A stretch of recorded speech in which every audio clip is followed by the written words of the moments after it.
संस्कृत मध्ये लिहिलंय. काय ऐकायचंय काय लिहिलंय? ही पहिलीच वेळ आहे. श्री गणपती नमः. पुढे लिहिलंय प्रासादो जगदीश्वरस्य जगताम आनंद दोनुच नया श्रीम छत्रपते शिवस्त नृपते शिवासने तिष्ठिता शाके शन्नो भानभूमी गणनादानंद संवत्सरे ज्योती राज मुहूर्त कीर्ती महिते शुक्लेच शार्पे तिथो वापी कूप तडाग डागरा जिरू चिरम्य वनि वितिको स्तंभे कुंभिगुरे नरेंद्र सदने रमरली मीते श्री मदराय गिरो गिराम विषय हिरा जिना निर्मितो. आणि शेवटची ओळ आहे याव चंद्र दिवा करो विल सतास्तव मृंजमध्ये. या पहिल्या ज्या 3.5 ओळी आहेत ना दादा सुरुवातीच्या संस्कृत मध्ये लिहिलंय.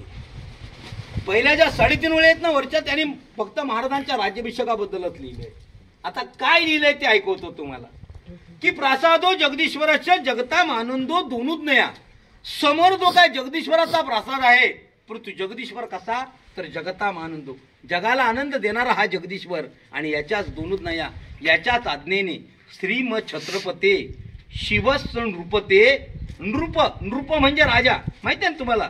शिवस्स नृपते सिंहासने तिष्ठिता. या जगदीश्वराच्या आशीर्वादाने महाराज नृपते राजा झाले सिंहासनाधीश्वर झाले. आता महाराज सिंहासनाच्या जगदीश्वराच्या आशीर्वादाने कधी सिंहासनाधीश्वर झाले त्याची तारीख पण त्याने याच्यात लिहिली. दादा संस्कृत मध्ये अंक लिहिले जात नाहीत माहितीये का. संस्कृत मध्ये अंक लिहिले जात नाहीत म्हणून महाराजांच्या राज्याभिषेकाची तारीख तर त्यांनी ते आपल्याला सांगितले पण ती अंकात नाही शब्दात. कधी महाराज सिंहासनाधीश्वर झाले जगदीश्वराच्या आशीर्वादाने तर शाके शन्नो शाके शके शाके म्हणजे शके शन्नव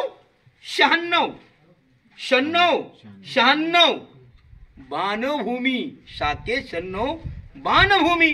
तर त्या काळामध्ये बाण हे 5 बाण किती तर 5 हे पवित्र मानले जायचे. मग बाण किती तर 5 म्हणून बाणांचे 5 आणि पुढे म्हटले त्याने भूमी. मग भूमी किती आहे तर 1 बरोबर ना. भूमी ही 1 म्हणून भूमीचा 1 आणि बाणांचे 5 1 आणि 5 15 बरोबर का हो दादा. शालिवान शके 1596 मराठी द्वितीय राज्याभिषेकाची गण नादानंद आनंद नाम संवत्सर चालू असताना राज्य ज्योतिषाने दिलेल्या शुक्ल पक्षाच्या ज्येष्ठ शुद्ध त्रयोदशीला महाराज सिंहासनाधीश्वर झाले.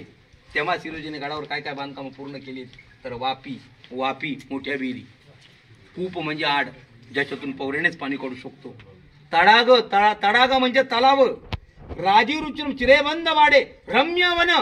हिरोजी म्हणतात मी गडावरती रम्य वन बांधली. वन बनवली म्हणजे बाग बगीचा बांधला. वितिको बाजारपेठ दाखवली मी तुम्हाला. स्तंभे सप्त मनोरे, कुंभिगुरे हत्तीखाना, नरेंद्र सदन म्हणजे मेना दरवाजा आणि पालखी दरवाजा, तो नगारखाना. आलो बघा आपण नगारखान्यात उभं राहिलो तो सगळा भाग नरेंद्र सदने. रमरली मीते श्री मदराय गिरो गिराम ग्राम हे गाव हे शहर मी हिरोजी इंदुलकराने मदराय गिरो हनुमंताच्या कृपेने हे शहर हा रायगड मी हिरोजी इंदुलकरांनी बसवलाय. वापी कूप तडाग डागरा जिरू चिरम हे सगळं मी बनवलंय हनुमंताच्या कृपेने. आणि शेवटच्या वेळेस त्यांनी ह्या गावाची किंवा रायगडाची शेवटच्या वेळेस गॅरंटी दिले की याव चंद्र दिवा करो विल सतास्तव मृंजमते. ते म्हणतायत या पृथ्वीवरती जोपर्यंत चंद्र आणि दिवा करो सूर्य विळसत आहे तोपर्यंत मी बनवलेल्या वास्तू तशाच्या तशाच राहतील. हा 400 वर्षापूर्वी त्या आर्किटेक्टने दिलं त्याचं गॅरंटी पत्र काय दादा आताचा आर्किटेक्ट देऊ शकत नाही. त्याचं बांधकाम किती दिवस टिकेल ते. आणि हिरोजी म्हणतायत की याव चंद्र दिवा करो विल सतास्तव मृंजमते.